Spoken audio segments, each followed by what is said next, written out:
कहानी जेल। लेखक मुंशी प्रेमचंद।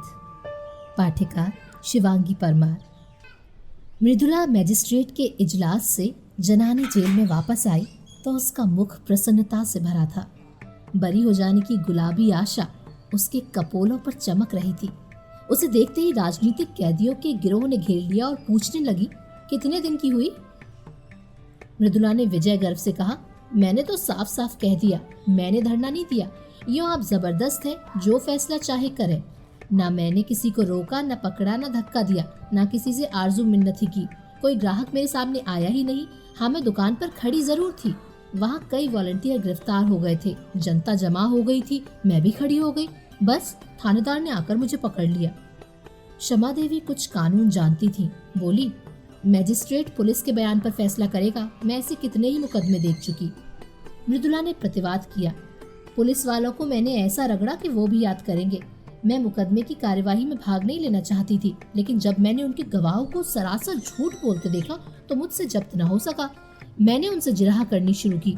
मैंने भी इतने दिनों घास नहीं खोदी है, थोड़ा सा कानून जानती हूँ।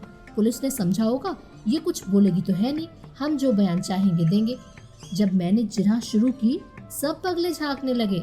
मैंने तीनों गवाहों को झूठा साबित कर दिया। उस समय जाने कैसे मुझे चोट सूझती गई। मजिस्ट्रेट ने थानेदार को 2-3 बार फटकार भी बताई। वो मेरे प्रश्नों का उलूल जुलूल जवाब देता था तो मजिस्ट्रेट बोल उठता था, वो जो कुछ पूछती है उसका जवाब दो, फजूल की बातें क्यों करते हो? तब मियाँ जी का मुंह जरा सा निकल आता था। मैंने सबों का मुंह बंद कर दिया। अभी साहब ने फैसला तो नहीं सुनाया, लेकिन मुझे विश्वास है बरी हो जाऊंगी। मैं जेल से नहीं डरती, लेकिन बेवकूफ़ भी नहीं बनना चाहती। वहाँ हमारे मंत्री जी भी थे और बहुत सी बहनें थी, सब यही कहती थी तुम छूट जाओगी। महिलाएं उसे द्वेष भरी आंखों से देखती हुई चली गईं। उनमें किसी की मियाद साल भर की थी, किसी की 6 मास की। उन्होंने अदालत के सामने जबान ही ना खोली थी। उनकी नीति में ये अधर्म से कम नहीं था। मृदुला पुलिस से जिरह करके उनकी नजरों में गिर गई थी। सजा हो जाने पर उसका व्यवहार क्षम्य हो सकता था, लेकिन बरी हो जाने में तो उसका कोई प्रायश्चित ही न था। दूर जाकर एक देवी ने कहा, इस तरह तो हम लोग भी छूट जाते। हमें तो ये दिखाना है नौकरशाही से हमें न्याय की कोई आशा ही नहीं। दूसरी महिला बोली, ये तो क्षमा मांग लेने के बराबर है। गई तो थी धरना देने, नहीं दुकान पर जाने का काम ही क्या था? वॉलंटियर गिरफ्तार हुए थे आपकी बला से, आप वहाँ क्यों गई? मगर अब कहती है मैं धरना देने गई ही नहीं। ये क्षमा मांगना हुआ साफ। तीसरी देवी मुंह बनाकर बोली, जेल में रहने के लिए बड़ा कलेजा चाहिए। उस वक्त तो वाह लूटने के लिए आ गई, अब रोना आ रहा है। ऐसी स्त्रियों को तो राष्ट्रीय कामों के नगीच ही न आना चाहिए। आंदोलन को बदनाम करने से क्या फायदा? केवल क्षमा देवी अब तक मृदुला के पास चिंता में डूबी खड़ी थी। उन्होंने एक उद्दंड व्याख्यान देने के अपराध में साल भर की सजा पाई थी। दूसरी जिले से 1 महीना हुआ यहाँ आई थी। अभी मियाद पूरी होने में 8 महीने बाकी थे। यहाँ की 15 कैदिनों में किसी से उनका दिल न मिलता था। जरा जरा सी बातों के लिए उनका आपस में झगड़ना, बनाव सिंगार की चीज़ों के लिए लेडी वार्डरों की खुशामदें करना, घर वालों से मिलने के लिए व्यग्रता दिखलाना उसे पसंद न था। वही कुत्सा और कनफुसकियाँ जेल के भीतर भी थी। वो आत्माभिमान जो उसके विचार में एक पॉलिटिकल कैदी में होना चाहिए, किसी में भी न था। क्षमा उन सबों से दूर रहती थी। उसके जाति प्रेम का वारा पार न था, इस रंग में पगी हुई थी। पर अन्य देवियां उसे घमंडित समझती थी और उपेक्षा का जवाब उपेक्षा से देती थी। मृदुला को हिरासत में आए 8 दिन हुए थे। इतने ही दिनों में क्षमा को उससे विशेष स्नेह हो गया था। मृदुला में वो संकीर्णता और ईर्ष्या न थी, न निंदा करने की आदत, न श्रृंगार की धुन, न भद्दी दिल्लगी का शौक। उसके हृदय में करुणा थी, सेवा का भाव था, देश का अनुराग था। क्षमा ने सोचा था इसके साथ 6 महीने आनंद से कट जाएंगे, लेकिन दुर्भाग्य यहाँ भी उसके पीछे पड़ा हुआ था। कल मृदुला यहाँ से चली जाएगी, वो फिर अकेली हो जाएगी। यहाँ ऐसा कौन है जिसके साथ घड़ी भर बैठकर अपना दुख दर्द सुनाएगी, देश चर्चा करेगी? यहाँ तो सभी के मिजाज आसमान पर है।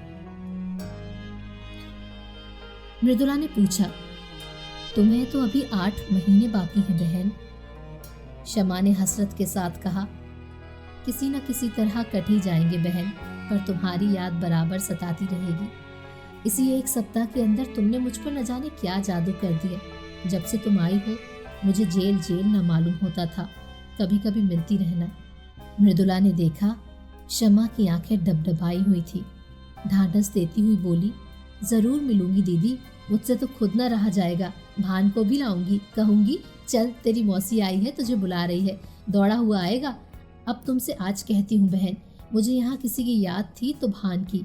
बेचारा रोया करता होगा, मुझे देखकर रूठ जाएगा। तुम कहाँ चली गई, मुझे छोड़कर क्यों चली गई? जाओ, मैं तुमसे नहीं बोलता, तुम मेरे घर से निकल जाओ। बड़ा शैतान है बहन, क्षण भर निचला नहीं बैठता। सवेरे उठते ही गाता है, झन्ना ऊता लये अमाला, छलाज का मंदिर दिल में है। जब एक झंडी कंधे पर रखकर कहता है, ताली छलाप पीनी हलाम है, तो देखते ही बनता है। बाप को तो कहता है तुम गुलाम हो। वो एक अंग्रेजी कंपनी में है, बार बार इस्तीफा देने का विचार करके रह जाते हैं। लेकिन गुजर बसर के लिए कोई उद्यम करना ही पड़ेगा, कैसे छोड़े? वो तो छोड़ बैठे होते। तुमसे सच कहती हूँ, गुलामी से उन्हें घृणा है, लेकिन मैं ही समझाती रहती हूँ। बेचारे कैसे दफ्तर जाते होंगे, कैसे भान को संभालते होंगे। सास जी के पास तो रहता ही नहीं।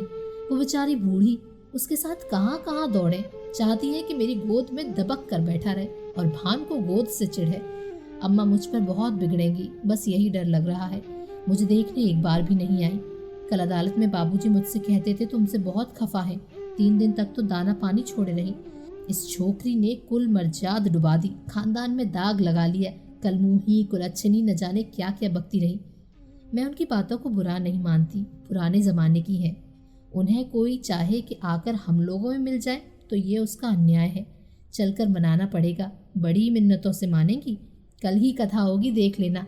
ब्राह्मण खाएंगे, बिरादरी जमा होगी, जेल का प्रायश्चित तो करना ही पड़ेगा। तुम हमारे घर 2-4 दिन रहकर तब जाना बहन, मैं आकर तुम्हें ले जाऊंगी। शमा आनंद के इन प्रसंगों से वंचित है। वो विधवा है, अकेली है। जलियांवाला बाग में उसका सर्वस्व लुट चुका है। पति और पुत्र दोनों ही की आहुति जा चुकी है। अब कोई ऐसा नहीं जिसे वो अपना कह सके। अभी उसका हृदय इतना विशाल नहीं हुआ है कि प्राणी मात्र को अपना समझ सके। इन 10 वर्षों से उसका व्यथित हृदय जाति सेवा में धैर्य और शांति खोज रहा है। जिन कारणों ने उसके बसे हुए घर को उजाड़ दिया, उसकी गोद सूनी कर दी, उन कारणों का अंत करने, उनको मिटाने में वो जी जान से लगी हुई थी। बड़े से बड़े बलिदान तो वो पहले ही कर चुकी थी। अब अपने हृदय के सिवाय उसके पास होम करने को और क्या रह गया था?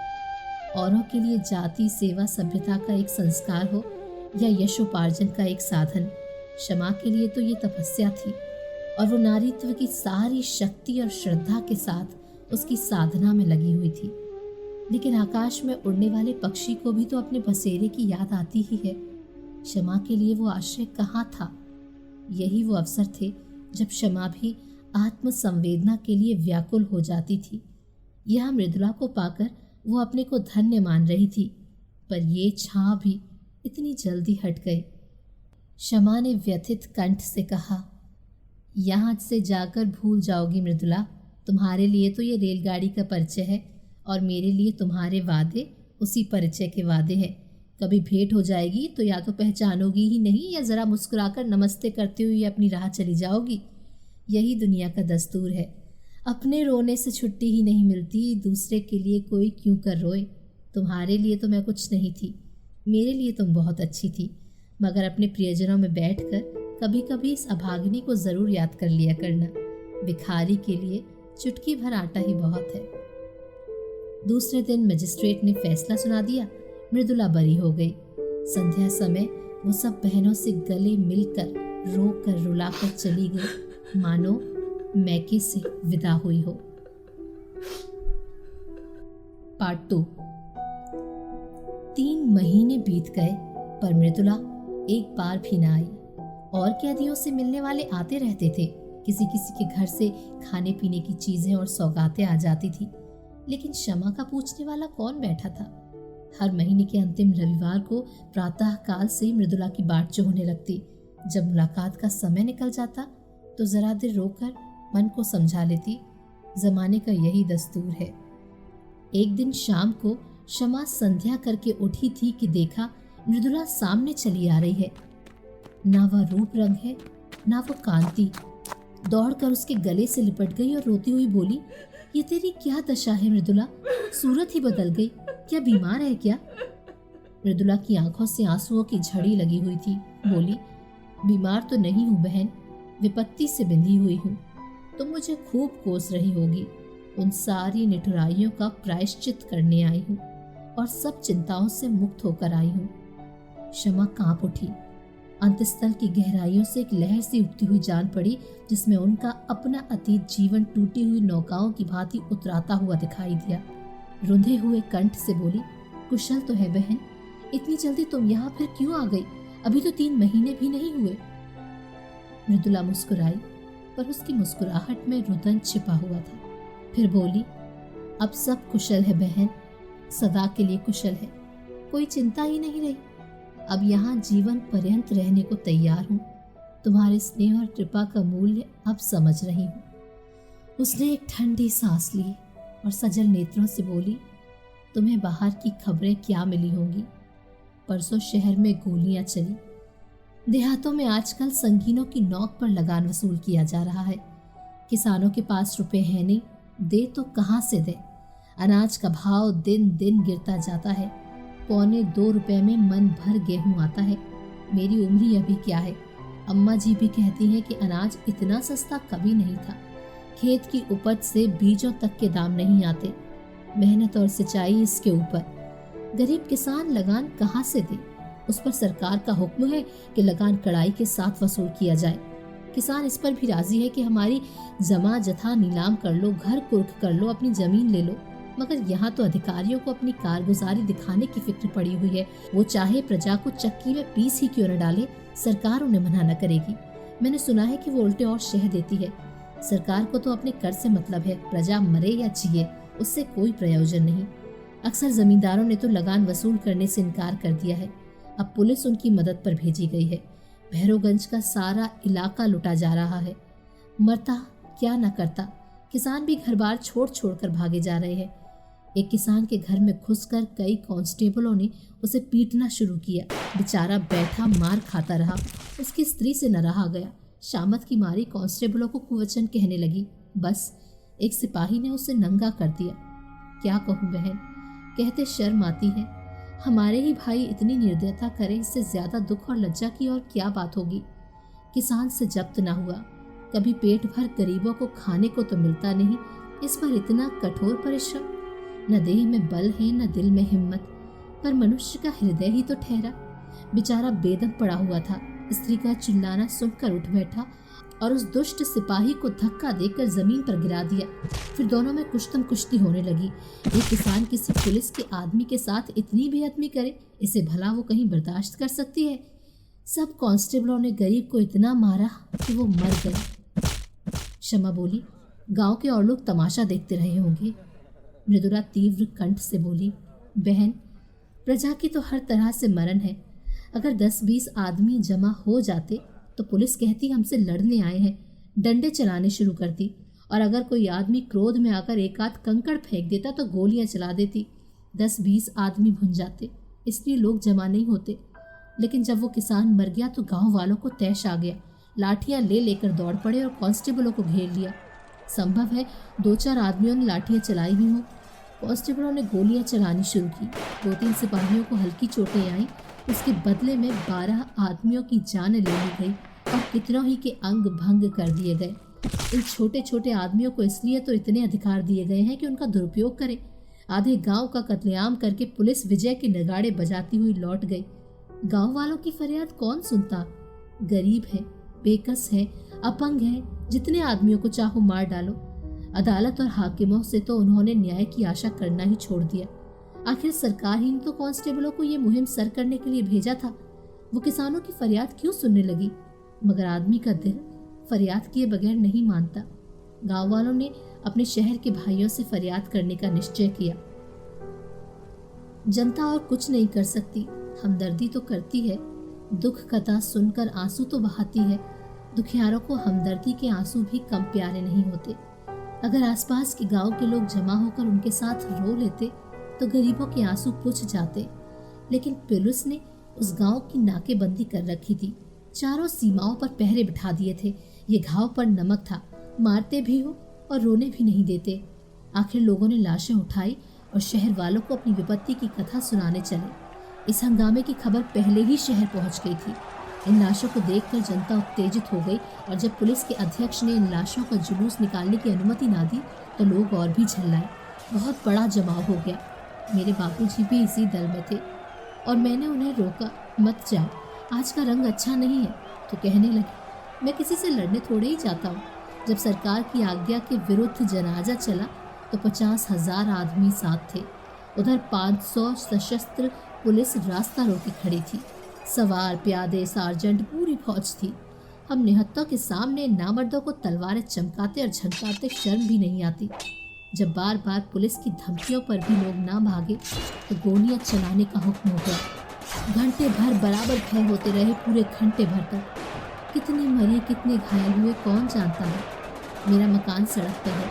मैं छज्जे पर खड़ी दोनों हाथों से दिल थामे कांपती थी। पहली बार चलते ही भगदड़ पड़ गई। हजारों आदमी बदहवास भागे चले आ रहे थे। बहन, वो दृश्य अभी तक आंखों के सामने है। कितना भीषण, कितना रोमांचकारी, कितना लज्जास्पद। ऐसा जान पड़ता था कि लोगों के प्राण आंखों से निकले पड़ते हैं, मगर इन भागने वालों के पीछे वीर व्रतधारियों का दल था जो पर्वत की भांति अटल खड़ा छातियों पर गोलियां खा रहा था और पीछे हटने का नाम न लेता था। बंदूकों की आवाज़ें साफ सुनाई देती थी और हर एक धाए धाए के बाद हजारों गलों से जय की गहरी गगनभेदी ध्वनि निकलती थी। उस ध्वनि में कितनी उत्तेजना थी, कितना आकर्षण, कितना उन्माद। बस यही जी चाहता था कि जाकर गोलियों के सामने खड़ी हो जाऊं और हंसते हंसते मर जाऊं। उस समय ऐसा भान होता था कि मर जाना कोई खेल है। अम्मा जी कमरे में भान को लिए मुझे बार बार भीतर बुला रही थी। जब मैं ना गई तो वो भान को लिए हुए छज्जे पर आ गई। उसी वक्त 10-12 आदमी एक स्ट्रेचर पर हृदय की लाश लिए हुए द्वार पर आए। अम्मा की नज़र उन पर पड़ी, समझ गई। मुझे तो सकता सा हो गया। अम्मा ने जाकर एक बार बेटे को देखा, उसे छाती से लगाया, चूमा, आशीर्वाद दिया और उन्मत्त दशा में चौरास्ते की तरफ चली, जहाँ से अब भी धाएं और जय की ध्वनि बारी बारी से आ रही थी। मैं हतबुद्धि सी खड़ी कभी स्वामी की लाश को देखती थी, कभी अम्मा को। न कुछ बोली, न जगह से हिली, न रोई, न घबराई। मुझ में जैसे स्पंदन ही न था, चेतना जैसे लुप्त हो गई हो। क्षमा, तो क्या अम्मा भी गोलियों के स्थान पर पहुंच गए?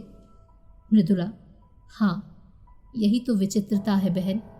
बंदूक की आवाज़ें सुनकर कानों पर हाथ रख लेती थी, खून देखकर मूर्छित हो जाती थी। वही अम्मा वीर सत्याग्रहियों की सफ़ों को चीरती हुई सामने खड़ी हो गई और एक ही क्षण में उनकी लाश भी जमीन पर गिर पड़ी। उनके गिरते ही योद्धाओं का धैर्य टूट गया, व्रत का बंधन टूट गया। सभी के सिरों पर खून सवार हो गया। निहत्थे थे, अशक्त थे, पर हर एक अपने अंदर अपार शक्ति का अनुभव कर रहा था। पुलिस पर धावा कर दिया। सिपाहियों ने इस बाढ़ को आते देखा तो होश जाते रहे, जाने लेकर भागे, मगर भागते हुए भी गोलियां चलाते जाते थे। भान छज्जे पर खड़ा था। न जाने किधर से एक गोली आकर उसकी छाती में लगी। मेरा लाल वहीं पर गिर पड़ा, सांस तक न ली, मगर मेरी आंखों में अब भी आंसू न थे। मैंने प्यारे भान को गोद में उठा लिया। उसकी छाती से खून के फव्वारे निकल रहे थे। मैंने उसे जो दूध पिलाया था उसे वो खून से अदा कर रहा था। उसके खून से तर कपड़े पहने हुए मुझे वो नशा हो रहा था जो शायद उसके विवाह में गुलाल से तर रेशमी कपड़े पहनकर भी ना होता। लड़कपन, जवानी और मौत, तीनों मंजिलें एक ही हिचकी में तमाम हो गई। मैंने बेटे को बाप की गोद में लेटा दिया। इतने में कई स्वयंसेवक अम्मा जी को भी लाए। मालूम होता था लेटी हुई मुस्कुरा रही हैं। मुझे तो रोकती रहती थी और खुद इस तरह जाकर आग में कूद पड़ी मानो वो स्वर्ग का मार्ग हो। बेटे ही के लिए जीती थी, बेटे को अकेला कैसे छोड़ती। जब नदी के किनारे तीनों लाशें एक ही चिता में रखी गई तब मेरा सकता टूटा। होश आया। एक बार जी में आया चिता में जा बैठूं। सारा कुनबा एक साथ ईश्वर के दरबार में जा पहुंचे। लेकिन फिर सोचा, तूने अभी ऐसा कौन काम किया है जिसका इतना ऊंचा पुरस्कार मिले? बहन, चिता की लपटों में मुझे ऐसे मालूम हो रहा था कि अम्मा जी सचमुच भान को गोद में लिए बैठी मुस्कुरा रही हैं और स्वामी जी खड़े मुझसे कह रहे हैं, तुम जाओ, और निश्चिंत होकर काम करो। मुख पर कितना तेज था, रक्त और अग्नि ही में तो देवता बसते हैं। मैंने सिर उठाकर देखा, नदी के किनारे न जाने कितनी चिताएं जल रही थी। दूर से वो चितावली ऐसी मालूम होती थी मानो देवता ने भारत का भाग्य गढ़ने के लिए भट्टियां जलाई हों। जब चिताएं राख हो गई तो हम लोग लौटे, लेकिन उस घर में जाने की हिम्मत ना पड़ी। मेरे लिए अब वो घर घर ना था। मेरा घर तो अब ये है जहाँ बैठी हूँ, या फिर वो चिता। मैंने घर का द्वार भी नहीं खोला, महिला आश्रम में चली गई। कल की गोलियों में कांग्रेस कमेटी का सफाया हो गया था। ये संस्था बागी बना डाली गई थी। उसके दफ्तर पर पुलिस ने छापा मारा और उस पर अपना ताला डाल दिया। महिला आश्रम पर भी हमला हुआ, उस पर भी अपना ताला डाल दिया गया। हमने एक ही वृक्ष की छांव में अपना नया दफ्तर बनाया और स्वच्छंदता के साथ काम करते रहे। यहाँ दीवारें हमें कैद न कर सकती थी। हम भी वायु के समान मुक्त थे। संध्या समय हमने एक जुलूस निकालने का फैसला किया। कल के रक्तपात की स्मृति, हर्ष और मुबारकबाद में जुलूस निकालना आवश्यक था। लोग कहते हैं जुलूस निकालने से क्या होता है। इससे ये सिद्ध होता है कि हम जीवित हैं, अटल हैं और मैदान से हटे नहीं हैं। हमें अपने हार ना मानने वाले आत्माभिमान का प्रमाण देना था। हमें ये दिखाना था कि हम गोलियों और अत्याचार से भयभीत होकर अपने लक्ष्य से हटने वाले नहीं, और हम उस व्यवस्था का अंत करके रहेंगे जिसका आधार स्वार्थपरता और खून पर है। उधर पुलिस ने भी जुलूस को रोककर अपनी शक्ति और विजय का प्रमाण देना आवश्यक समझा। शायद जनता को धोखा हो गया हो कि कल की दुर्घटना ने नौकरशाही का नैतिक ज्ञान जागृत कर दिया है। इस धोखे को दूर करना उसने अपना कर्तव्य समझा। वो ये दिखा देना चाहती थी कि हम तुम्हारे ऊपर शासन करने आए हैं और शासन करेंगे। तुम्हारी खुशी या नाराजगी की हमें परवाह नहीं है। जुलूस निकालने की मनाही हो गई। जनता को चेतावनी दे दी गई कि खबरदार जुलूस में ना आना, नहीं तो दुर्गति होगी। इसका जनता ने वो जवाब दिया जिसने अधिकारियों की आंखें खोल दी होंगी। संध्या समय 50,000 आदमी जमा हो गए। आज का नेतृत्व मुझे सौंपा गया था। मैं अपने हृदय में एक विचित्र बल और उत्साह का अनुभव कर रही थी। एक अबला स्त्री जिसे संसार का कुछ ज्ञान नहीं, जिसने कभी घर से बाहर पाँव नहीं निकाला, आज अपने प्यारों के उत्सर्ग की बदौलत उस महान पद पर पहुंच गई थी जो बड़े बड़े अफसरों को भी, बड़े से बड़े महाराजा को भी प्राप्त नहीं। मैं इस समय जनता के हृदय पर राज कर रही थी। पुलिस अधिकारियों की इसीलिए गुलामी करती है कि उससे वेतन मिलता है। पेट की गुलामी उससे सब कुछ करवा लेती है। महाराजा का हुक्म लोग इसीलिए मानते हैं कि उससे उपकार की आशा या हानि का भय होता है। ये अपार जन समूह क्या मुझसे किसी फायदे की आशा रखता था, या उसे मुझसे किसी हानि का भय था? कदापि नहीं। फिर भी वो कड़े से कड़े हुक्म को मानने के लिए तैयार था, इसीलिए कि जनता मेरे बलिदानों का आदर करती थी, इसीलिए कि उनके दिलों में स्वाधीनता की जो तड़प थी, गुलामी की जंजीरों को तोड़ देने की जो बेचैनी थी, मैं उस तड़प और बेचैनी की सजीव मूर्ति समझी जा रही थी। निश्चित समय पर जुलूस ने प्रस्थान किया। उसी वक्त पुलिस ने मेरी गिरफ्तारी का वारंट दिखाया। वारंट देखते ही तुम्हारी याद आई। पहले तुम्हें मेरी ज़रूरत थी, अब मुझे तुम्हारी ज़रूरत है। उस वक्त तुम मेरी हमदर्दी की भूखी थी, अब मैं सहानुभूति की भिक्षा मांग रही हूँ। मगर मुझ में अब लेश मात्र भी दुर्बलता नहीं है। मैं चिंताओं से मुक्त हूँ। मजिस्ट्रेट जो कठोर से कठोर दंड प्रदान करे उसका स्वागत करूँगी। अब मैं पुलिस के किसी आक्षेप या असत्य आरोपण का प्रतिवाद न करूँगी, क्योंकि मैं जानती हूँ मैं जेल के बाहर रहकर जो कुछ कर सकती हूँ, जेल के अंदर रहकर उससे कहीं ज्यादा कर सकती हूँ। जेल के बाहर भूलों की संभावना है, बहकने का भय है, समझौते का प्रलोभन है, स्पर्धा की चिंता है।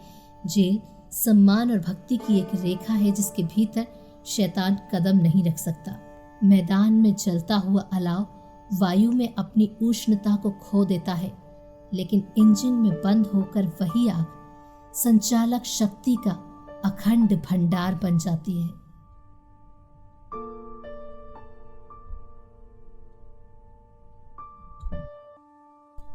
कहानी जेल, लेखक मुंशी प्रेमचंद, पाठिका शिवांगी परमार।